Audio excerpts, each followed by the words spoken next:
We just look for different things in people than most programs. Anybody can go see a kid who can run fast and jump high and looks good on a highlight tape.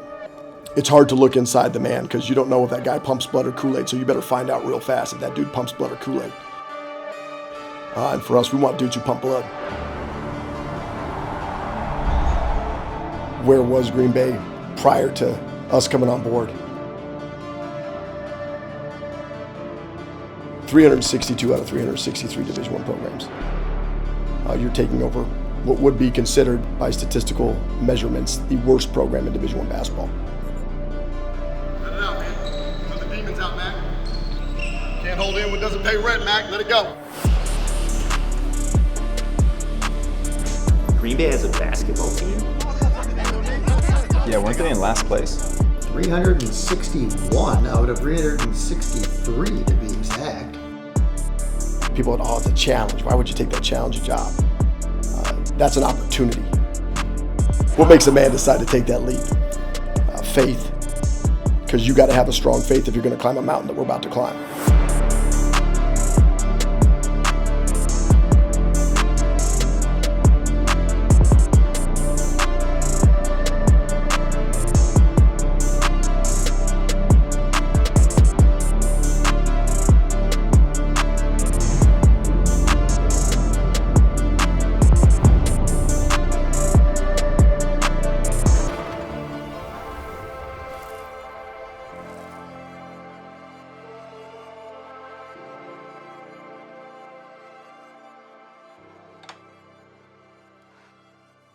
But where does the name Sundance come from, man? That's a crazy story because you got to go all the way back to the origin, man. You got to go back to the Genesis. You got to go back to Gillette, Wyoming. Two traditional Catholic families. I mean, we had really, really boring names, to be honest with you. You got Tom, John, Al, Dan, Linda, Mary, Bob, Pete, Paul, Kevin, Barb, Trish. Pretty exciting names.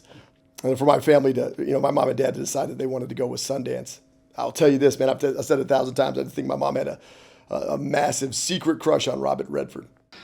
Well, that ought to do it. There's power in the name. Sundance is kind of a funny name, but it fits the personality.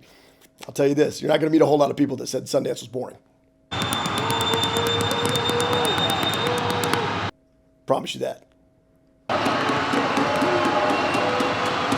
I just believe it. God gifted me with gratuitous amounts of energy, man. So I know this. If I don't use it, God's going to give it away.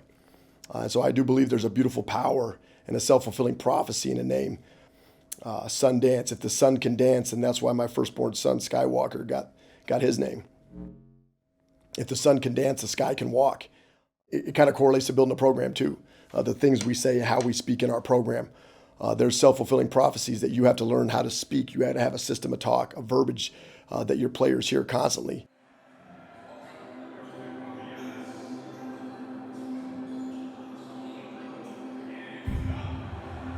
Well, I'm a big fan of Michael Phelps. I love anybody who can do something that's never been done. You got to look into that soul of that man and find out what makes him tick. And when you realize, that Michael Phelps, to get his 9 gold medals, I think it was, got in the pool every day, 365 days a year for 5 years, 5 years straight, to get what he wanted, to achieve what was probably considered impossible by most standards. He got in the pool every single day. For us to take our program where we want to go, to do pretty much the impossible, to take it from 362 to a top 100 program, we're going to have to get in the pool every single day.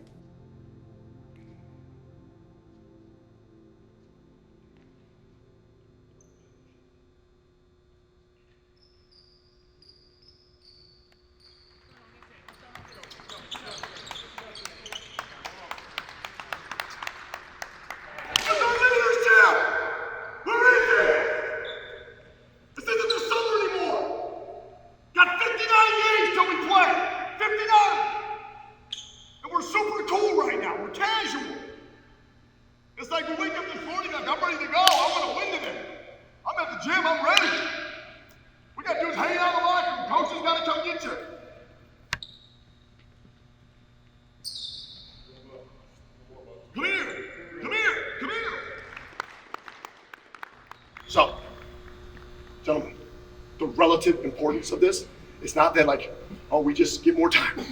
We have very limited time. 59 days. If we aren't in shape, we can't play. So, everybody gets a mulligan, boys. But I can't give out mulligans for wanting to be in shape, and I can't give out mulligans for wanting to be a team that wants to come down and compete on day 2. Let's go! Let's go! Let's go! So 365, 24/7, Michael Phelps, get in the pool. Our guys, get in the pool. If it hurts, get in the pool. You're sore, get in the pool. You got a little bit of a pain about it, get in the pool. Shot doesn't feel right today, get in the pool. Don't have a lot of confidence in yourself right now, get in the pool. Every single day. The Ramsey, where players will be required to run the length of the court, end line to end line, 10 times, all within the span of 1 minute. This sequence must be repeated and completed 3 times. You know what it is, man. If you don't got to get ready if you stay ready. You don't got to get ready if you stay ready.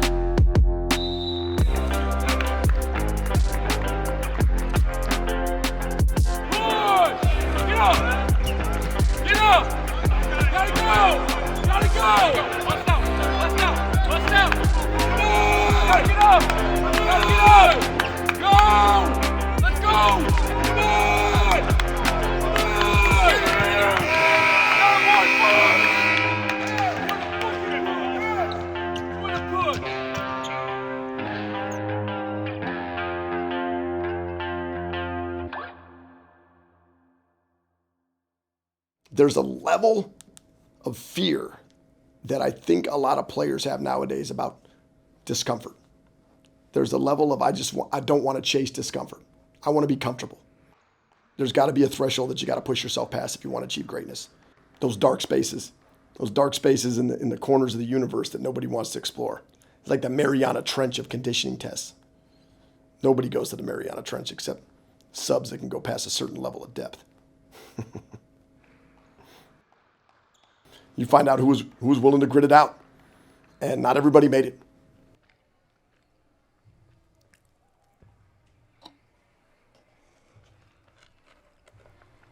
Now that Ramsey test, that was definitely tough. I mean, I finished it the first day, but that's because I was like really focused on my first steps. Those first 3-4 steps fast, and the rest you kind of like cruise through. But it was definitely tough for a lot of people. I definitely saw a lot of hurt on their faces.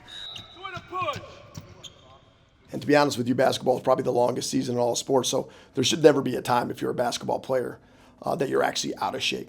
And the best teams are the best conditioned teams. The best teams are the guys who can play hard longer.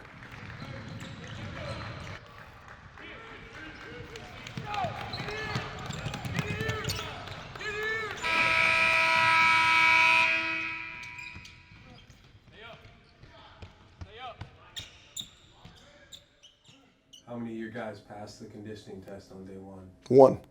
How many passed on day 2? 7. What's that tell you? What's that tell you? If 1 pass on day 1 and 7 pass on day 2, what that tells you is what you did 24 hours ago, you just changed your best. So if 1 can pass on day 1, but then all of a sudden you can come back the next day, you didn't get better shape after 24 hours. I can promise you that. What you did is you got sharper here. There's no secret sauce out there now. Not here to tell you what it is or what it isn't, because everybody's got their own standards. But for our standard is taking you to a place that mentally that you probably won't push yourself too naturally. Let's go right here. Let's go right here. Quick.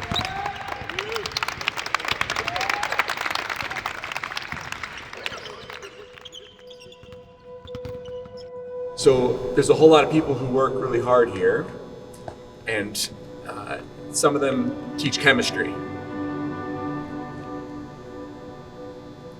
They're not very visible.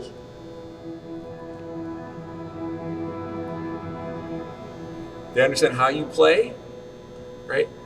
They feel that, right? And I feel that in the community, right? They want you to do well, badly. What you're doing now, and you get to watch you actually do what you love, right? And understand how lucky you are, right? A lot of people don't get a chance to do what they love and do it at a really high level, and you've got that chance. What does it mean to this community, what does it mean to Titletown? I mean, the blue collar, hard hat, lunch pail, blue jeans and boots type community that was built on the backs of the Packers, right? You know, when Vince Lombardi was here. And I hope more than anything that this community resonates and connects with the fact that this community has scars. It ain't been easy for Green Bay all the way through. It ain't been easy for the Packers all the way through. And you're gonna go through your down times. You're gonna have your ups, you're gonna have your downs. But we're still here. We're still fighting. Still got grit. Still got guts. Still have soul. Still believe in the things that are important to us. I have a good friend of mine, man, Houston Reed, shout out to Blood. No part-time dogs. No part-time dogs over here. Full-time dogs, man.